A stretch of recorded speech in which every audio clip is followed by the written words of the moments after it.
ದ್ವಿತೀಯ PUC ವಿದ್ಯಾರ್ಥಿನಿಯರಿಗೆಲ್ಲರಿಗೂ ಬೆಳಗಿನ ಶುಭೋದಯಗಳು.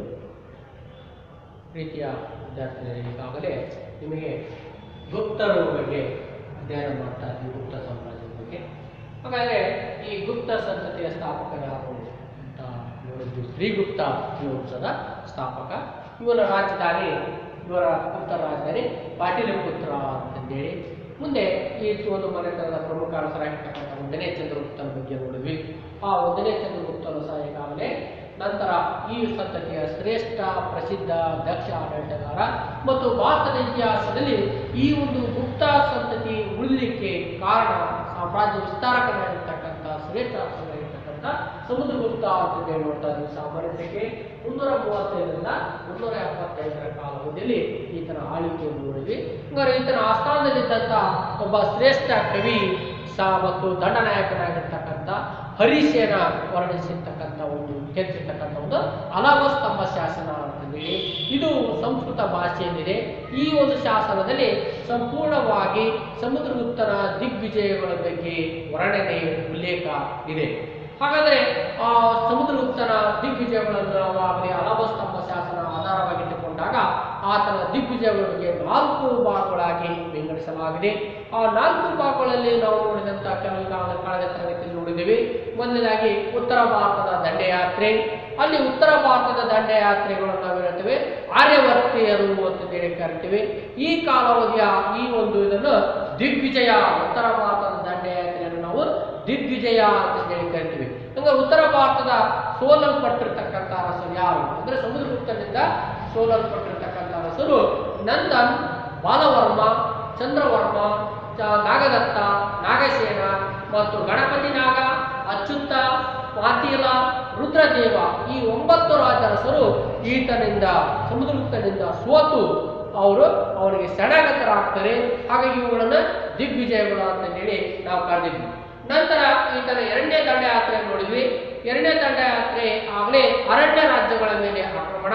ಅಲ್ಲಿ ಈತ ಆಗಲೇ ಮತ್ತಷ್ಟು ಸೈನ್ಯವನ್ನು ಈಗಾಗಲೇ ಯುದ್ಧದ ವಿಜಯದ ಉತ್ಸಾಹದಿಂದ ಮತ್ತಷ್ಟು ಸೈನ್ಯವನ್ನು ಹೆಚ್ಚಿಸಿಕೊಂಡು ಅರಣ್ಯ ರಾಜ್ಯಗಳ ಮೇಲೆ ದಂಡಯಾತ್ರೆ ಕೈಗೊಳ್ತಾನೆ.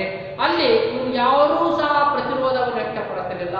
ಹಾಗಾಗಿ ಅಲ್ಲಿ ಜಂಬಲ್ಪುರ, ರೇವಾ, ನಾಗಪುರ ಮತ್ತು ಈ ಬಾಗೇಲ್ಖಂಡ ಈ ಪ್ರದೇಶಗಳನ್ನು ಆತ ಯಾವುದೇ ಪ್ರತಿರೋಧವಿಲ್ಲದೆ ತನ್ನ ಸಾಮ್ರಾಜ್ಯದಲ್ಲಿ ವಿಲೀನ ಮಾಡಿಕೊಳ್ತಾನೆ. ನಂತರ ಈತನ ದಂಡಯಾತ್ರೆ ದಕ್ಷಿಣ ಭಾರತದತ್ತ ಈಗಾಗಲೇ ಗಮನ ಹರಿಸ್ತಾನೆ. ದಕ್ಷಿಣ ಭಾರತದಲ್ಲೂ ಸಹ ನನ್ನ ಸಾಮ್ರಾಜ್ಯ ವಿಸ್ತರಿಸಬೇಕು ಅಂತಂದೇಳಿ ಆತ ದಕ್ಷಿಣ ಭಾರತದ ಮೇಲೆ ದಂಡಯಾತ್ರೆ ಕೈಗೊಂಡು ಆ ದಕ್ಷಿಣ ಭಾಗದಲ್ಲಿ ಸುಮಾರು 12 ಅರಸರನ್ನು ಈಗಾಗಲೇ ಸೋಲಿಸ್ತಾನೆ. ಸೋತು ನಂತರ ಅವರನ್ನು ಪುನಃ ಅವರನ್ನೇ ರಾಜರನ್ನಾಗಿ ಆ ರಾಜ್ಯಗಳಿಗೆ ನೇಮಿಸಿ ಅವರಿಂದ ವಾರ್ಷಿಕವಾಗಿ ಕಪ್ಪು ಕಾಣಿಕೆ ಪಡಿತಾನೆ. ಇದನ್ನೇ ನಾವು ಹೇಳ್ತೇವೆ ಧರ್ಮ ವಿಜಯ ಅಂತಂದೇಳಿ, ಸಮುದ್ರಗುಪ್ತನ ಧರ್ಮ ವಿಜಯ ಅಂತಂದೇಳಿ ಕರಿತೀವಿ. ಹಂಗಾರೆ ಆ ಸಮುದ್ರಗುಪ್ತನಿಂದ ಸೋಲಲ್ಪಟ್ಟ 12 ರಾಜರಸರು ಯಾರು?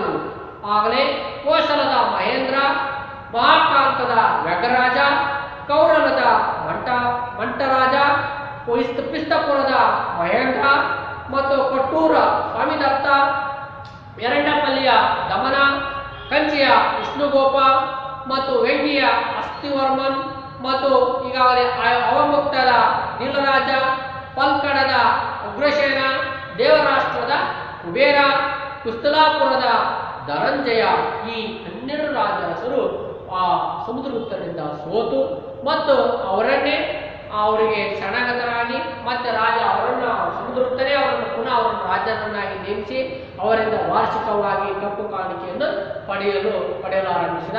ಹಾಗಾಗಿ ದಕ್ಷಿಣ ಭಾರತದ ದಿಗ್ವಿಜಯನ್ನು ಧರ್ಮ ವಿಜಯ ಅಂತಂದೇಳಿ ಕರೀತೀವಿ. ನಂತರ ಈತನ ಗಮನ ಗಡೀರು ರಾಜ್ಯದ ಮೇಲೆ ಗಮನ ಹರಿಸ್ತಾನೆ. ಈ ಗಡೀರು ರಾಜ್ಯದಲ್ಲಿ ಸಮುದ್ರಗುಪ್ತ ಆಕ್ರಮಿಸಲ್ಪಟ್ಟಿರ್ತಕ್ಕಂಥ ಅಸ್ಸಾಮಿನ ಕಾಮರೂಪ, ಬಂಗಾಳದ ಸಮತಲ, ಪಂಜಾಬಿನ ಕತ್ರಿಪುರ ಮತ್ತು ರೋಹಿಲ್ಖಂಡ ಈ ಪ್ರಾಂತ್ಯ ಇವುಗಳ ಬಿರುದುಗಳನ್ನು ಸಹ ಆತ ಆಕ್ರಮಿಸಿಕೊಂಡ. ಹೀಗೆ ನಿರಂತರ ವಿಜಯ ಸಾಧಿಸಿದ್ದಂತ ಸಮುದ್ರಗುಪ್ತನಿಗೆ ಎಲ್ಲಿಲ್ಲದ ಉತ್ಸಾಹದ ಒಂದು ಸ್ಮರಣೆಗೋಸ್ಕರವಾಗಿ, ಎಲ್ಲ ವಿಜಯದ ಸ್ಮರಣೆಗೋಸ್ಕರವಾಗಿ ಏನಾದರೂ ಒಂದು ಆತ ಧಾರ್ಮಿಕ ಆಚರಣೆ ಮಾಡಬೇಕು ಅಂತಂದೇಳಿ ಆತ ಏನ್ ಮಾಡ್ತಾನೆ, ಅಲ್ಲಿ ಒಂದು ಅಶ್ವಮೇಧ ಯಾಗ ಅಂತಂದೇಳಿ ಆಚರಿಸ್ತಾನೆ. ಈ ಅಶ್ವಮೇಧ ಯಾಗ ಆಚರಣೆಗೆ ತನ್ನೆಲ್ಲ ಸಾಮಂತ ಅರಸರನ್ನು ಎಲ್ಲರನ್ನು ಆಹ್ವಾನಿಸ್ತಾನೆ. ಹೀಗೆ ಆಹ್ವಾನಿಸಿ ಎಲ್ಲರ ಸಭಿಕರೆದುರಿಗೆ ಅಶ್ವಮೇಧ ಯಾಗವನ್ನು ಆಚರಿಸಿದಾಗ ಆ ಎಲ್ಲರೂ ಸಹ ಈತನ ದಿಗ್ವಿಜಯಗಳನ್ನು ಆಲಿಸಿ ಆ ಎಲ್ಲರೂ ಸಹ ಇವರಿಗೆ ಒಂದು ಬಿರುದುಗಳನ್ನು ನೀಡುತ್ತಿದ್ದಾರೆ. ಹೆಂಗ ಜನರೆಲ್ಲ ನೀವು ಇವತ್ತು ಗೋಲ್ಡನ್ ಸ್ಟಾರು, ಚಾಲೆಂಜಿಂಗ್ ಸ್ಟಾರು ಮತ್ತು ಈ ತರ ಬಿರುದುಗಳನ್ನು ಕೊಡ್ತಿರಲ್ಲ, ಹಂಗ ಅಲ್ಲಿ ಸಹ ಸಾಮಂತ ಅರಸರೆಲ್ಲ ಈ ಸಮುದ್ರಗುಪ್ತರಿಗೆ ಈತನಿಗೆ ಸಹ ಅಶ್ವಮೇಧ ಪರಾಕ್ರಮ ಎಂಬ ಒಂದು ಬಿರುದನ್ನು ಸಹ ವ್ಯಕ್ತಪಡಿಸ್ತಾರೆ. ನಂತರ ಈತರ ಒಂದು ಸ್ಮರಣಾರ್ಥವಾಗಿ ಆತ ಏನ್ ಮಾಡ್ತಾನಪ್ಪ ಅಂದ್ರೆ ಆ ಒಂದು ಅಶ್ವಮೇಧ ಯಾಗದ ಅಂದ್ರೆ ಆ ಅಶ್ವ ಅಂದ್ರೆ ಕುದುರೆ ಚಿತ್ರವನ್ನುಳ್ಳ ಒಂದು ಕುದುರೆ ಚಿತ್ರ ಅಂತಕ್ಕಂಥ ಒಂದು ನಾಣ್ಯವನ್ನು, ಬಂಗಾರದ ನಾಣ್ಯವನ್ನು ಬಿಡುಗಡೆಗೊಳಿಸ್ತಾನೆ. ಹೀಗೆ ಅದರ ಜೊತೆಗೆ ಇನ್ನಿಷ್ಟು ಚಿನ್ನದ ನಾಣ್ಯಗಳನ್ನು ಆತ ಪ್ರಕಟಿಸುತ್ತಾನೆ. ಹೀಗೆ ಆತ ಈಗಾಗಲೇ ಆ ಒಂದು ವಿಜಯದ ನಂತರ ಅವುಗಳನ್ನು ಪ್ರಕಟಿಸುವುದರ ಮೂಲಕ ತನ್ನ ವಿಜಯದ ಸಂಕೇತವಾಗಿರುತ್ತದೆ. ಹೀಗೆ ಈತ ಉತ್ತರ ಭಾರತ, ದಕ್ಷಿಣ ಭಾರತ, ಅರಣ್ಯ ರಾಜ್ಯ, ಗಡಿ ರಾಜ್ಯಗಳನ್ನೆಲ್ಲ ವಶಪಡಿಸಿಕೊಂಡಿರ್ತಕ್ಕಂಥ ಈತ ತನ್ನದೇ ಆಗಿರ್ತಕ್ಕಂಥ ಒಂದು ಸಾಮ್ರಾಜ್ಯವನ್ನು ವಿಸ್ತರಿಸ್ತಾನೆ. ಈತ ವಿಸ್ತರಿಸಿರ್ತಕ್ಕಂಥ ಸಾಮ್ರಾಜ್ಯ ಈತನ ಜಮ್ಮು ಕಾಶ್ಮೀರದಿಂದ ದಕ್ಷಿಣದ ತಮಿಳುನಾಡಿನವರೆಗೂ ಈತನ ರಾಜ್ಯ ಮತ್ತು ಪೂರ್ವದಲ್ಲಿ ಬಂಗಾಳದಿಂದ ಪಶ್ಚಿಮದಲ್ಲಿ ಪಂಜಾಬಿನವರೆಗೂ ಈತನ ಸಾಮ್ರಾಜ್ಯ ವಿಶಾಲವಾಗಿರ್ತಕ್ಕಂಥ ಸಾಮ್ರಾಜ್ಯದಿಂದ ವಿಸ್ತರಿಸಿದ. ಹೀಗೆ ಈತನ ಒಂದು ಶ್ರೇಷ್ಠ ಆಡಳಿತ, ದಿಗ್ವಿಜಯ ಇದನ್ನು ಕಂಡಿರ್ತಕ್ಕಂಥ ಅವನ ಆಸ್ಥಾನದ ದಂಡನಾಯಕನಾಗಿರ್ತಕ್ಕಂಥ ಮತ್ತು ಕವಿಯಾಗಿರ್ತಕ್ಕಂಥ ಹರಿಶೇನ ತನ್ನ ಅಲಾಭಸ್ತಂಭ ಶಾಸನದಲ್ಲಿ ಈತನಿಗೆ ತಾವು ಸಹ ಒಂದು ಬಿರುದನ್ನು ವ್ಯಕ್ತಪಡಿಸ್ತಾರೆ. ಅಂದ್ರೆ ಅನೇಕ ಕವಿಗಳಿಗೆ ಆಸಕ್ತಿ ನೀಡಿದ್ದರಿಂದ ಮತ್ತು ಸಾಹಿತ್ಯ ಆಸಕ್ತನಾಗಿದ್ದು ಸಹ ಹಾಗಾಗಿ ಈತನಿಗೆ ಕವಿರಾಜ ಎಂಬ ಬಿರುದನ್ನು ಸಹ ಹರಿಶೇನ ಆತನಿಗೆ ವ್ಯಕ್ತಪಡಿಸ್ತಾರೆ. ಹೀಗೆ ಒಬ್ಬ ಶ್ರೇಷ್ಠ ಆಸ್ಥಾನ ಕವಿ, ದಂಡನಾಯಕ ಹರಿಶೇನ ಅಂತಂದೇಳಿ ಹೇಳಬಹುದು. ಹೀಗೆ ಸಮುದ್ರಗುಪ್ತನ ಆಡಳಿತ ದಿಗ್ವಿಜಯದ ನಂತರ ಆತನ ಅವನತಿಯನ್ನು ಕಾಣ್ತೇವೆ. ಹೀಗೆ ಈತ ಅವನತಿ ಹೊಂದಿದ ನಂತರ ಮುಂದೆ ಅವನ ಮಗನಾಗಿರ್ತಕ್ಕಂಥ ಎರಡನೇ ಚಂದ್ರಗುಪ್ತ ಇಲ್ಲಿ ಅಧಿಕಾರಕ್ಕೆ ಬರ್ತಾರೆ. ಸಾಮಾನ್ಯ ಸಂಖ್ಯೆ 375ರಿಂದ 415ರ ಕಾಲಾವಧಿಯಲ್ಲಿ ಅವನ ಮಗನಾಗಿರ್ತಕ್ಕಂಥ ಎರಡನೇ ಚಂದ್ರಗುಪ್ತ ಈತನು ಸಹ ತಂದೆಯಷ್ಟೇ ಪ್ರಬಲ, ಶಕ್ತಿಶಾಲಿ, ತಂದೆ ವಿಸ್ತರಿಸಿರ್ತಕ್ಕಂಥ ಸಾಮ್ರಾಜ್ಯವನ್ನು ಸುವ್ಯವಸ್ಥಿತವಾಗಿ ಅತ್ಯುತ್ತಮವಾಗಿ ಉಳಿಸಿಕೊಂಡು ಹೋಗುವಂತ ಕೆಲಸ ಈ ನಮ್ಮ ಎರಡನೇ ಚಂದ್ರಗುಪ್ತ ಮಾಡ್ತಾನೆ. ಹೀಗಾಗಿ ಈತನು ಸಹ ಸಿಂಹಾಸನವಿದ್ದ ಕಾಲ ಸಾಮಾನ್ಯ ಸಂಖ್ಯೆ 375ರಿಂದ 415ರ ವೇಳೆಗೆ ಈತ ಸಿಂಹಾಸನವನ್ನು ಏರ್ತಾನೆ.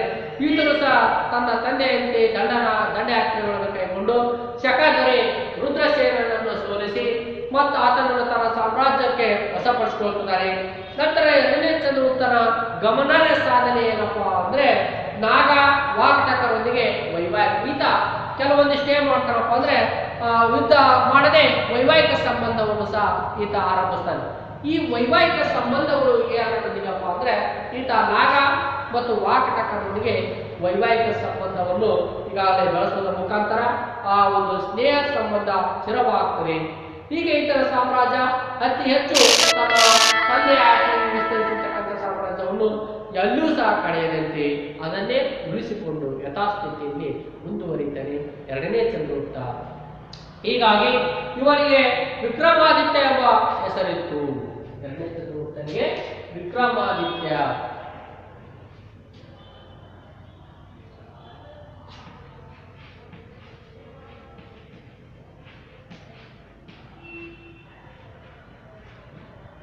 ಚಂದ್ರಗುಪ್ತನಿಗೆ ವಿಕ್ರಮಾದಿತ್ಯ ಎಂಬ ಬಿರುದು ಸಹ ಹೆಸರು ಇತ್ತು. ಇವನು ಅನೇಕ ವಿದ್ವಾಂಸರಿಗೆ, ಅನೇಕ ಕವಿಗಳಿಗೆ, ಸಾಹಿತಿಗೆ ಮತ್ತು ಲೇಖಕರಿಗೆ, ಅದರಲ್ಲಿ ವಿಶೇಷವಾಗಿ ಸಂಸ್ಕೃತ ಭಾಷೆಗೆ ಅತಿ ಹೆಚ್ಚು ಪ್ರಾಮುಖ್ಯತೆಯನ್ನು ಕೊಡಲಾಗ್ತದೆ. ಹಾಗಾಗಿ ಇಲ್ಲಿ ಸಂಸ್ಕೃತ ಭಾಷೆ ಬೆಳವಣಿಗೆ ವೃದ್ಧಿ ಕಂಡದ್ದನ್ನು ನೋಡಿದರೆ ಅದು ಒಂದು ಸಂಸ್ಕೃತದ ಸುವರ್ಣಯುಗ ಅಂತಂದೇಳಿ ಕಾಣಬಹುದು. ಹೀಗೆ ಅನೇಕ ವಿದ್ವಾಂಸರಿಗೆ ಇಲ್ಲಿ ಈತನ ಆಸ್ಥಾನದಲ್ಲಿ ನವರತ್ನಗಳು ಅಂತಂದೇಳಿ ಅಂದ್ರೆ ಈ ನವರತ್ನಗಳು ಎಂಬ ಆಸ್ಥಾನಿಕರನ್ನು ಅಲಂಕರಿಸಲಾಗಿತ್ತು. ಇವರ ಅಧಿಕಾರಾವಧಿಯಲ್ಲಿ ಉಜ್ಜಿನಿ ಅಂದ್ರೆ ಎರಡನೇ ಚಂದ್ರಗುಪ್ತ ಏನ್ ಮಾಡ್ತಾರಪ್ಪ ಅಂದ್ರೆ ಇವರು ಬಹುದೊಡ್ಡ ಸಾಮ್ರಾಜ್ಯವಾಗಿದ್ದರಿಂದ ಅಂದ್ರೆ ಈಗ ನೋಡಿದ್ರು ಕಾಶ್ಮೀರದಿಂದ ಆಡೋದು, ತಮಿಳುನಾಡು, ಪೂರ್ವ ಪಂಜಾಬ್ನಿಂದ ಆಡೋದು, ಬಂಗಾಳ ಇದರ ಸಾಮ್ರಾಜ್ಯ ವಿಸ್ತಾರವಾಗಿದ್ದರಿಂದ ಬಹುದೊಡ್ಡ ಸಾಮ್ರಾಜ್ಯಕ್ಕೆ ಒಂದೇ ರಾಜಧಾನಿ ಪಾಟಲಿಪುತ್ರದಿಂದ ಒಂದೇ ಕಡೆಯಿಂದ ಆಡಳಿತ ನಿರ್ವಹಣೆ ಮಾಡಲಿಕ್ಕೆ ಅಸಾಧ್ಯವಾದ್ದರಿಂದ ಆತ ಉಜ್ಜಿನಿ ಎಂಬುದನ್ನು ಎರಡನೇ ರಾಜಧಾನಿಯನ್ನಾಗಿ ಮಾಡಿಕೊಂಡ.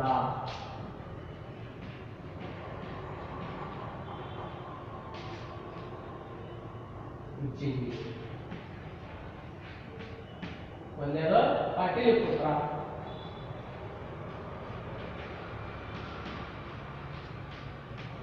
ಹೀಗೆ ಉಜ್ಜಿನಿ ಪಾಟಲಿಪುತ್ರ ಎರಡು ರಾಜಧಾನಿ ಇವತ್ತಿನ ಕಾಲದಲ್ಲಿ ಆಗ್ತದೆ. ಹೀಗೆ ಈತನ ಆಸ್ಥಾನಕ್ಕೆ ಈಗಾಗಲೇ ಹೇಳಿದಂತೆ ಅನೇಕ ನವರತ್ನ ಕವಿಗಳು, ಅನೇಕ ವಿದ್ವಾಂಸರು ಇವರ ಆಸ್ಥಾನದಲ್ಲಿದ್ದರಿಂದ ಸುವರ್ಣಯುಗದ ಕಾಲಾವಧಿ ಅಂತೇಳಿ ಹೇಳಬಹುದು. ಇಂಥ ಭವ್ಯ ಮತ್ತು ಸುಂದರವಾಗಿರ್ತಕ್ಕಂಥ ಉತ್ತಮ ಆಡಳಿತ, ದಕ್ಷ ಆಡಳಿತ ನೀಡ್ತಾ ಇರ್ತಕ್ಕಂಥ ಈ ಒಂದು ಗುಪ್ತರ ಇಡೀ ಭಾರತ ತುಂಬೆಲ್ಲ ಗುಪ್ತರ ಸೆಕೆ, ಗುಪ್ತ ಆಡಳಿತ ವೈಭವದಿಂದ ಕೂಡಿತ್ತು.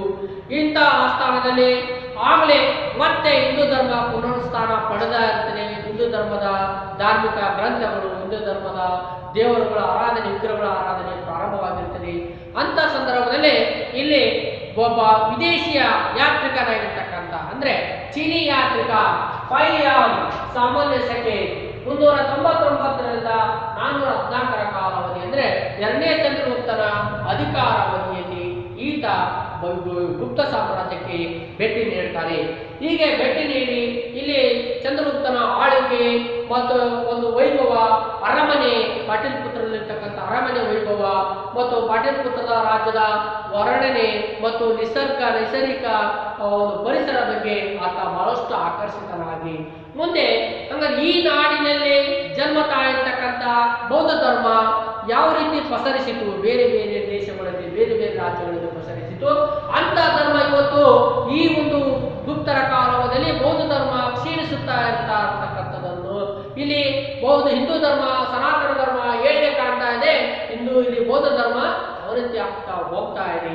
ಹಾಗಾಗಿ ಈ ಫೈಯಾನ್ ಅಂದ್ರೆ ಆತ ಆಗಲೇ ಚೀನಾದಲ್ಲಿ ಬೌದ್ಧ ಧರ್ಮ ಅತಿ ಹೆಚ್ಚು ಪ್ರಬಲವಾಗಿ ಬೆಳೀತಾ ಇದ್ದರಿಂದ ಆತ ಬೌದ್ಧ ಧರ್ಮದ ಅಧ್ಯಯನಕ್ಕೋಸ್ಕರವಾಗಿ ಬುದ್ಧನ ಜೀವನಕ್ಕೆ ಸಂಬಂಧಪಟ್ಟಿರ್ತಕ್ಕಂಥ ಕಥೆಗಳು ಮತ್ತು ಜಾತಕಥೆಗಳು, ಬೌದ್ಧ ಧರ್ಮದ ಪುಣ್ಯ ಸ್ಥಳಗಳಾಗಿರ್ತಕ್ಕಂಥ ಲುಂಬಿನಿವನ, ಕಪಿಲ ವಸ್ತು ಮತ್ತು ಈಗಾಗಲೇ ಜಿಂಕೆವನ, ಕಾಶಿಯಲ್ಲಿ ಪುರಿ ಇನ್ನೂ ಮುಂತಾದ ಸ್ಥಳಗಳಿಗೆ ಭೇಟಿ ನೀಡ್ತಾನೆ. ಆ ಮಧ್ಯಪ್ರದೇಶದ ಸಾಂಚಿ ಸ್ತೂಪಕ್ಕೆ ಭೇಟಿ ನೀಡ್ತಾನೆ. ಇಲ್ಲಿ ನಾಸಿಕ್, ಅಜಂತ, ಎಲ್ಲೋರ ಮತ್ತು ಈ ಅಮರಾವತಿ, ನಾಗಾರ್ಜುನಕೊಂಡ ಇನ್ನೂ ಮುಂತಾದ ಸ್ಥಳಗಳಿಗೆಲ್ಲ ಭೇಟಿ ನೀಡಿ ಅಲ್ಲಿ ಬೌದ್ಧ ಧರ್ಮದ ಬೌದ್ಧ ಭಿಕ್ಷುಭಿಕ್ಷಿಣಿಯರನ್ನು ಸಂದರ್ಶಿಸಿ ಅವರಿಂದ ಮಾಹಿತಿಯನ್ನು ಸಂಗ್ರಹಿಸ್ತಾನೆ. ಅದರ ಸಂಪೂರ್ಣವಾಗಿ ಈತ ಬೌದ್ಧ ಧರ್ಮದ ಬಗ್ಗೆ ಅಧ್ಯಯನ ಮಾಡಿ ಬುದ್ಧನ ತತ್ವಗಳನ್ನು ಸಹ ಸಂಗ್ರಹಿಸುವಂತ ಕೆಲಸ ಈತ ಮಾಡ್ತಾನೆ. ಹೀಗೆ ಅದನ್ನೆಲ್ಲ ಸಂಗ್ರಹಿಸಿ ತಾನು ಇಲ್ಲಿ ಗುಪ್ತ ಸಾಮ್ರಾಜ್ಯವನ್ನು ನೋಡಿದ್ದು ಎರಡನೇ ಚಂದ್ರಗುಪ್ತನ ಕಾಲಾವಧಿ ಈ ಆಗಿರ್ತಕ್ಕಂಥ ಅಭಿವೃದ್ಧಿ ಪ್ರಗತಿಯನ್ನು ಕಂಡು ಎಲ್ಲ ಬೌದ್ಧ ಧರ್ಮದ ತತ್ವಗಳನ್ನು ಅಳವಡಿಸಿಕೊಂಡು ತನ್ನದೇ ಆಗಿರ್ತಕ್ಕಂಥ ಒಂದು ಕೃತಿಯನ್ನು ರಚಿಸ್ತಾನೆ. ಅದು ಗೋಕೋಕಿ ಎಂಬ ಕೃತಿ.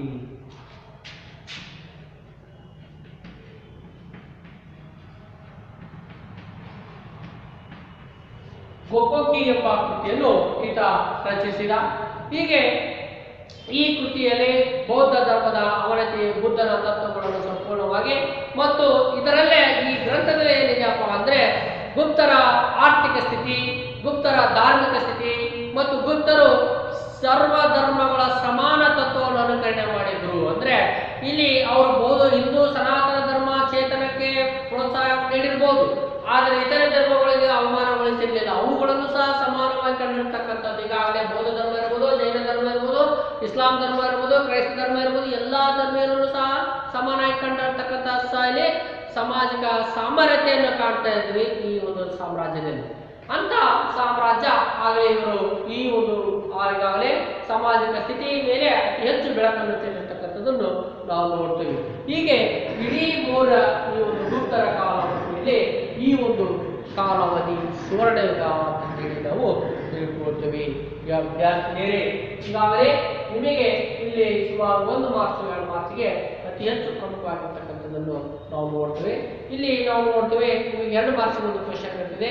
ಅಲವ ಸ್ತಂಭ ಶಾಸನದ ಕರ್ತೃ ಯಾರು ಮತ್ತು ಅದು ಎಲ್ಲಿದೆ ಅಂತ ಕೇಳ್ತಾರೆ. ಅಲವ ಸ್ತಂಭ ಶಾಸನ ಅದು ಇವತ್ತು ಏನಾಗಿದೆ ಅಂದ್ರೆ ಅದರ ಕರ್ತೃ ಹರಿಸೇನ ಅಂತಂದೇಳಿ ನೋಡ್ಬೋದು. ನಂತರ ಇದು ಸಹ 1 ಮಾರ್ಕ್ಸ್ ಕ್ವಶನ್ 2 ಮಾರ್ಕ್ಸ್ ಕ್ವಶನ್ ಇರ್ತದೆ ಮತ್ತು ಗುಪ್ತ ಶಕೆ ಕಾಲದ ಕ್ರಮದಲ್ಲಿ ಬರ್ತದೆ. ನಂತರ ಇವರ ಉತ್ತರಾಪಾದಿತ್ಯ ಎಂಬ ಬಿರುದು ಹೆಸರನ್ನು ಹೊಂದಿರತಕ್ಕಂಥ ಗುಪ್ತ ಅರಸ ಯಾರು ಅಂದ್ರೆ 2ನೇ ಚಂದ್ರಗುಪ್ತ.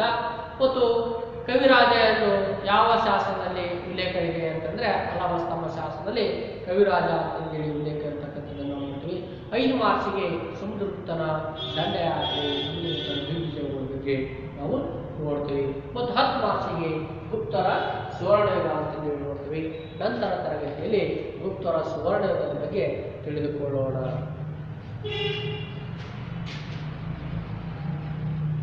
ಎಲ್ಲ ವಿದ್ಯಾರ್ಥಿನಿಯರು ವಿಡಿಯೋಸ್ ನೋಡಬೇಕು. ಯಾಕಂದರೆ ನಾವು ಇಲ್ಲಿ ನೀವು ಯಾರ್ಯಾರು ಎಷ್ಟು ಜನ ನೋಡಿದ್ದೀರಿ ಅನ್ನೋದು ನಮಗೆ ಇಲ್ಲಿ ಗೊತ್ತಾಗ್ತದೆ. ಹಾಗಾಗಿ ಸುಮಾರು ಜನ 100 ಚಿಲ್ಲರ ವಿದ್ಯಾರ್ಥಿನಿಯರಿದ್ದೀರಿ. ಎಲ್ಲರೂ ಸಹ ಈ ವಿಡಿಯೋಗಳನ್ನು ನೋಡಿ ತಾವು ಪಾಠಗಳನ್ನು ಓದಬೇಕು.